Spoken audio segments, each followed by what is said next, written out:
Guys, summer sports are in full swing, whether you're all about baseball under the lights, golf on the green, or high-stakes soccer. FanDuel is the best way to make every game even more exciting. You're already following the action, we know that, so why not make it a little more thrilling? With FanDuel, you can get in on the game while your friends are getting sunburnt at the beach. If you're new to FanDuel, new customers can bet $5 and get $150 in bonus bets if their first bet wins.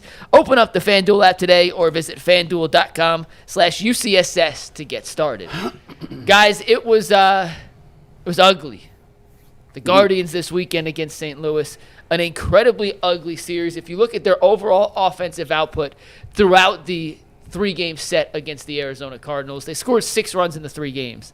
That all came in 1 inning on Saturday. 26, in total. 26 other innings, scoreless. In total, they had 13 hits, 5 extra base hits, and 5 errors in the series.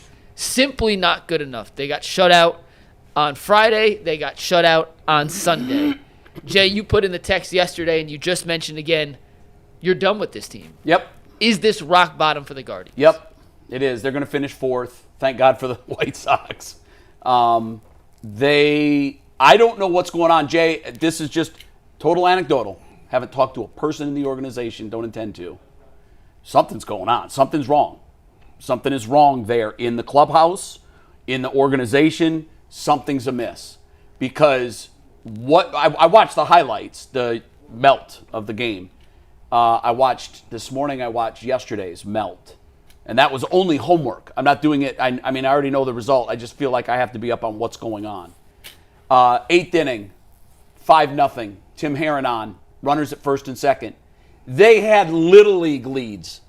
Mm-hmm. They had, the guy at first was 25 feet off the base. He was a third of the way to second base. The guy at second was 20 feet off the bag. Double steal, no throw. Okay, that's white flagging to me. I don't care. Next hitter, sacrifice fly to center. Lane Thomas makes a beautiful one-hop throw to home plate. And the runner's out. And it bounces over, I think it was Hedges that was catching, right? Bounces over Hedges' head for another error. Like, total apathy amongst the players. How many innings in the last, I don't know this, but I'm guessing it was 7 or 8. More than that. Single-digit pitch innings by the opposing team's pitcher. It was Friday. Yeah. I think he had 80-some pitches. Yeah. 89 pitches for Sonny Gray. How do you do that? And we talked about it on the show Friday. You average 9 pitches an inning. He had an ERA on the road over 6 coming in. And we made him look like Cy Young. I don't know what it is. I don't know. I have a couple of guesses. If I'm Jose Ramirez, first of all, I'm like, what did I do? What have I done? You know, he knew exactly what he was doing. I know he did, and that doesn't mean he can't rethink his decision. He left $90 million by some reports on the table. For this, we had 8 guys in the lineup with averages under 230 Friday. Let that sink in. 8 guys. I would go more OPS than average because nobody cares about average. I know nobody cares about average, but to me, it's still what I look at. It's still part of your resume. Yeah. It's who you are. And by the way, some of these guys that have 170 averages, their OPSs aren't any good either. No, I'm saying the OPSs are just as bad. Yeah, they're horrible. So I don't know what it is, but they've collectively all given up. This was a team last year that overachieved, hustled all 27 outs of the game on both sides, offense and defense, played above middle of the pack defense. They're one of the worst teams defensively in all of Major League Baseball right now. The love affair, the honeymoon with Stephen Vogt, over. I mean, you felt it last year. There was chemistry and energy at training camp. It carried over to the regular season. I don't know what happened. I'm not sure what it is. My guess is they're all looking around. They know what's going on. They see the other teams being active and trying to actively improve all through the year, not just off season, but during the season. What have they done? What have they done to try to get better? And I think that it's just this case where, and now they've got 2 guys that are swinging it in the minor leagues. What that's all about, I know we're going to talk about that later in the show. I have no idea what that's about. I don't. Bring them up. Your season's over. You're not doing anything. You're basically right now treading water. You're below 500. Thankfully, the Twins and Royals have tanked, but they're not gonna do anything. I don't see how they turn this around. This is as bad as I can remember it being in a number of years because it's July 1st. It's not yet July 1st. and I think the season's over. Yeah, I mean, listen, I feel a lot worse about this team today than I did Friday. Certainly. Like, this was a really, really bad weekend. Awful. There are points sometimes in a season, in over 162 games, it's hard to look at one series as the defining moment. Look at the last 4 weeks. But there comes a point where you're like, okay, this is who they are. Yeah. And we're pretty doggone close to that point. And it's a month out to the trade deadline. I'm willing to give them 2 more weeks before we just say, okay, it's it. I'm not quite as far down the line as you are, but I'm not that far behind. Look at that. Look at that. That's horrendous. The whole team should be in AAA with numbers like that. But for the season, numbers aren't even much worse or much better than that. How quickly is Stephen Kwan going to want to get out of here? Well, there's a reason he hasn't signed the extension. He isn't going to, and I don't blame him. And I mean, I think we are so used to bad baseball right now and bad hitters. We've elevated Kwan to more than what he is. Kwan is not a star, but look, at least he contributes. That's a contributor. That's not an all-star. No, it's not an all-star. 295 average. On this team, that's average. On this team, he's our second best hitter. That's an average Major League Baseball Not player. even. No, it's not even average. The 6 home runs. Hey, like, man. okay, so you're angling to hit maybe 13 or 14 home runs. Average OPS is right around, I think, 710. It is. So just around 700. So he's above He's average. tied for the 67th best OPS in baseball. Yeah. Okay. But we've made him out to be an all-star 'cause of MVP what we- candidate because there's nothing else out there. Who else do we have? I know. We've made the Guardians. I always say it, man. The Guardians, look, there's really no expectation levels on the Guardians. So if the Guardians overachieve like they did last year, we say, oh, look at the great job they did with what little they had. But that's not what the game is about. It's not about doing little doing the most with the least. It's about, are you going to bolster your squad and you're going to be a real deal contender? You know, I don't know if the organization takes hitting seriously. Like when you get beat 7-0, they're 1-5 in their last during this homestand, 1-5. You get to a point where you got all these guys batting under. You got guys at 113, 120, stuff that you never see. So my question is, why is it that there's this reluctance and there's this mansplaining about these younger prospects that you got in the minors, and you're giving us these 35-page letters? Here's how you know something is wrong, right? I don't know what it is, but when the last time you seen the front office show up in the middle of the season and say something? Actually, they do that a lot. Because I know Mike put that in the rundown. Yeah. But about specific players I people did want to feel, see? Jay, you're right. They will do that, but I did feel like this one was we got to say something. Well, but I don't want to make it. I don't want to make that out to be more it is because Chris Antonetti came out and talked. Yep. They have a habit of doing that on the weekends to give Vogt the day off from talking to the media. Right. So they do that fairly regularly. Now, and also, I think the Guardians do a really good job of when things aren't going well, they stand up there and take the questions. Yeah. Because they're the ones that put the team on the field. So I don't think that – I hear what you're saying, and I know Mike had something on there about is that it's really not out of the ordinary for Antonetti to talk. But I felt like he went into detail about specific players and specific things that people are asking for. More so than usual. More so than usual. Because I think the piece that he laid out about DeLauder, how far do you want me to go? Just real quick. Yeah, you mentioned it. We'll come back to it because I think we could dive into some more specifics. 'Cause I'm of what truly he said, but interested. this is part of the conversation Yeah. of Chris- is this rock bottom? Yeah, Chris absolutely. said part of the thing with DeLauder was he's really sore after the games, more sore than intended. And that's part of the reason why he hasn't been called. I do think he'll be here sooner than later. Bull and I both, we spent Friday's show saying it's time, it's beyond time.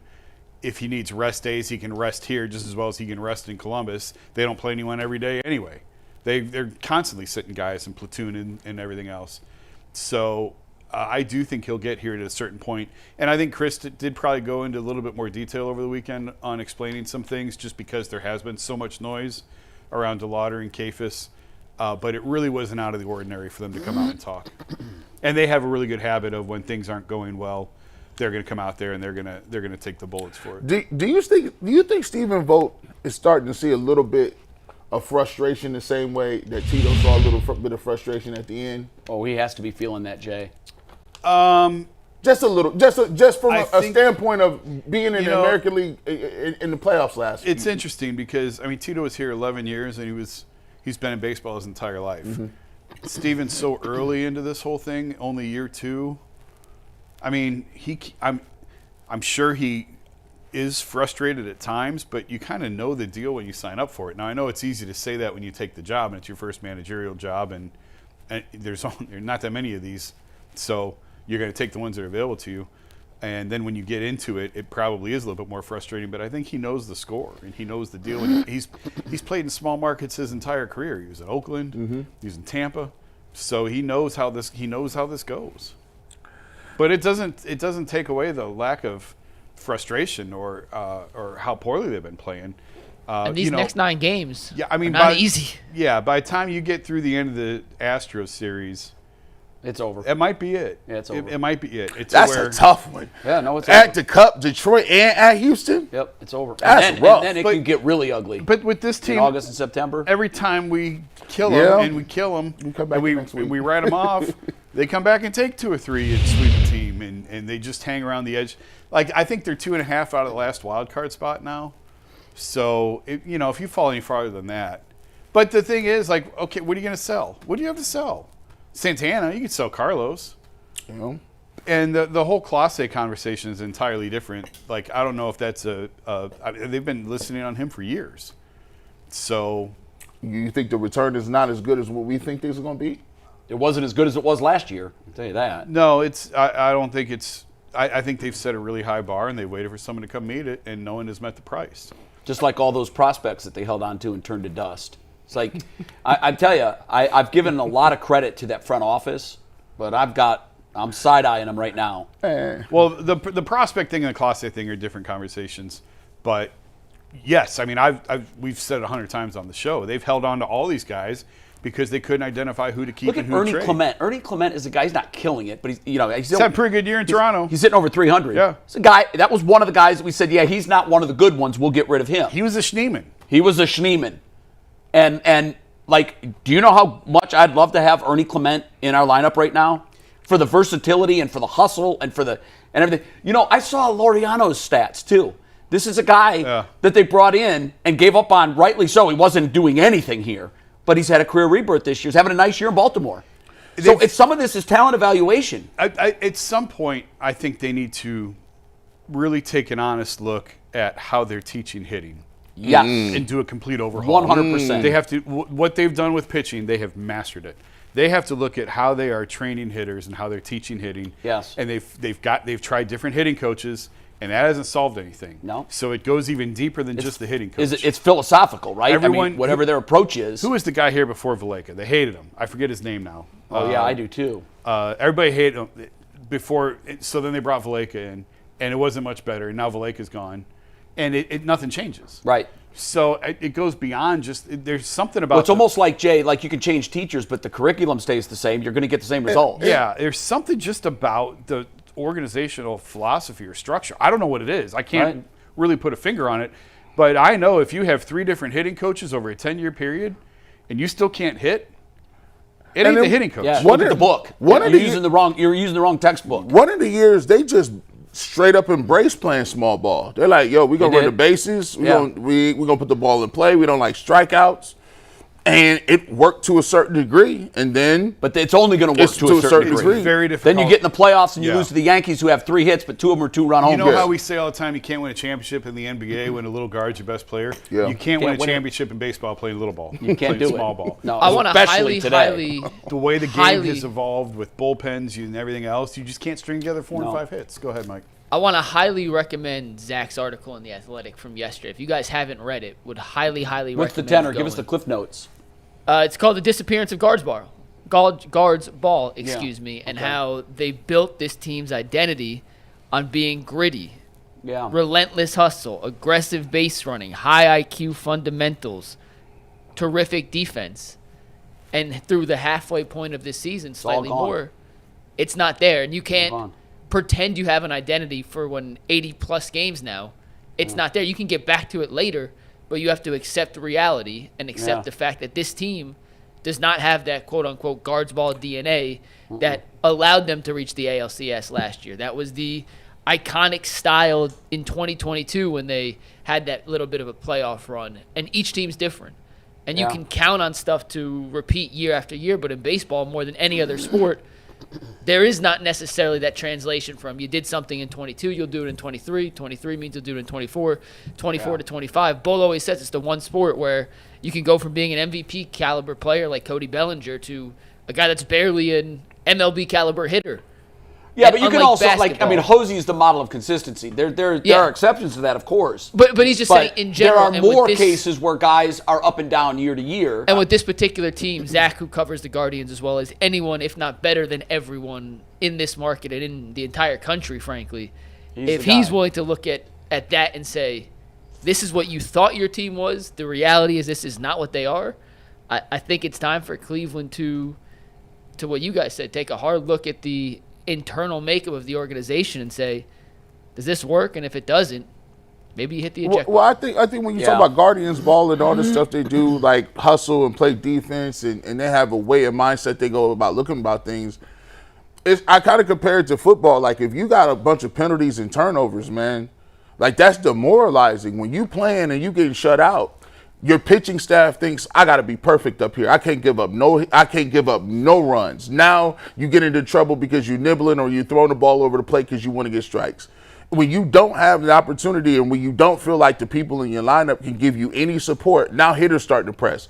Guys get at the top of the lineup like, I got to hit a home run. I got to do something because when we get past 5, we're in trouble. We have nothing at the bottom of the order. So I just think it's hard to establish identity and play a certain way when it's demoralizing. At least if a pitcher gives up a 3-run homer and you got a lineup behind you and it's the second or third inning, you say, I'll get that back. And your guys will pick you up, right? The first time they put up a crooked number, you really get the sense like, well, that's it. That's a wrap. Not today. Yeah, it ain't going to work today. Teams have been coming and poaching Guardians thinkers for years on the pitching side. The Yankees pitching coach, Matt Blake, was a big part of how the Guardians built their staff, then the Indians built their philosophy of pitching.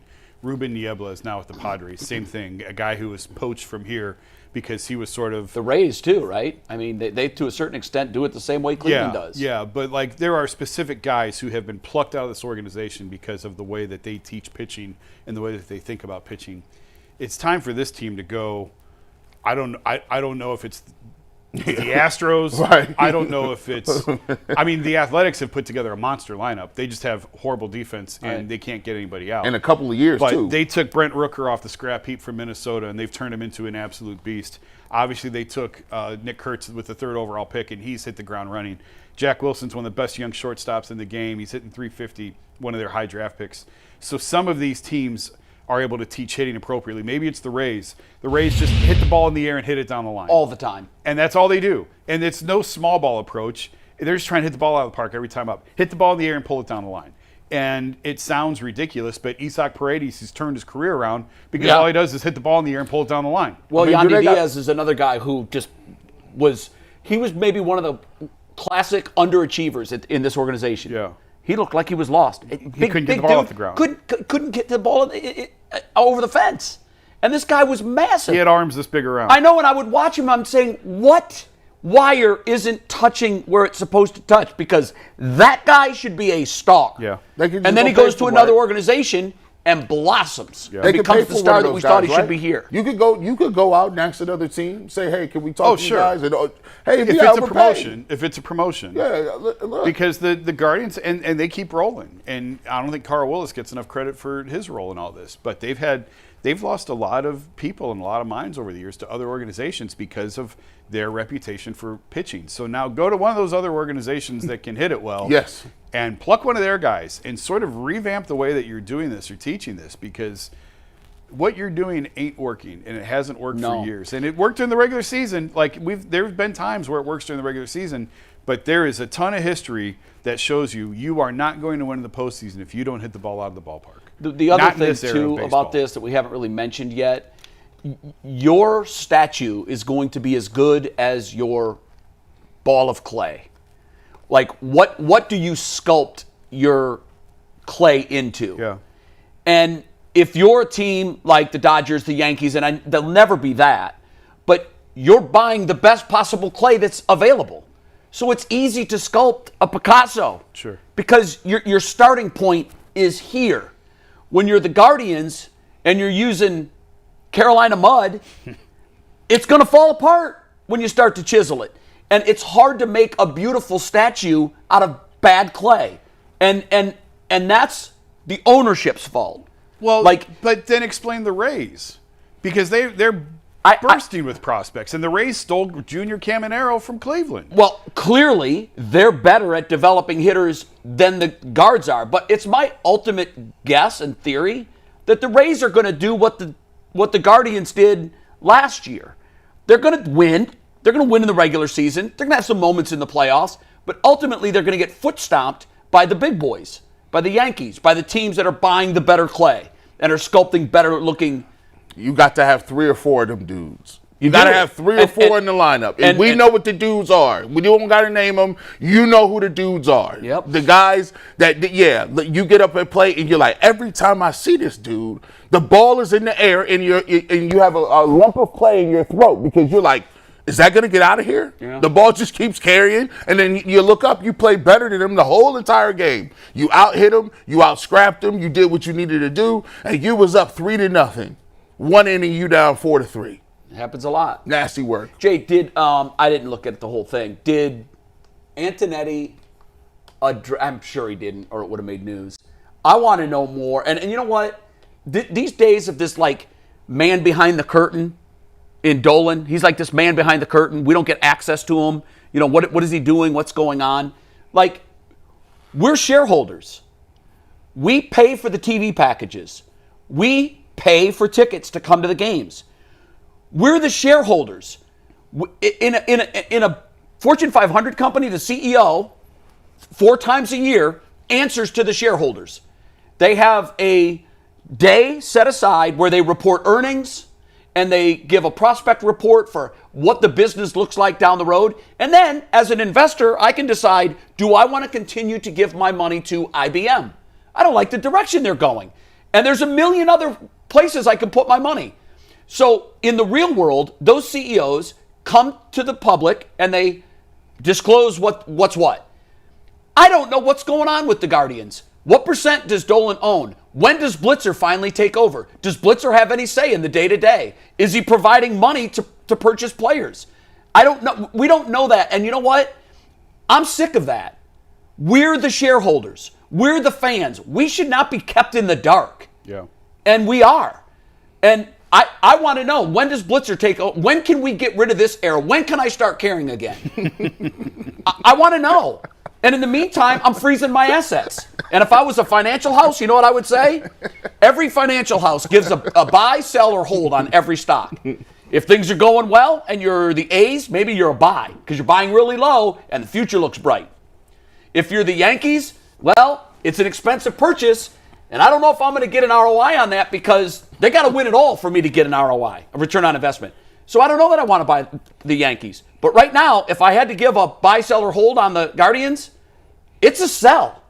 I can't hold this because it's a low-value stock and it's underperforming stock. Man, and Jason, those two things are death. Hey, man, we found they always tell you when you're in sales, man, if you want to sell something, go find the pain.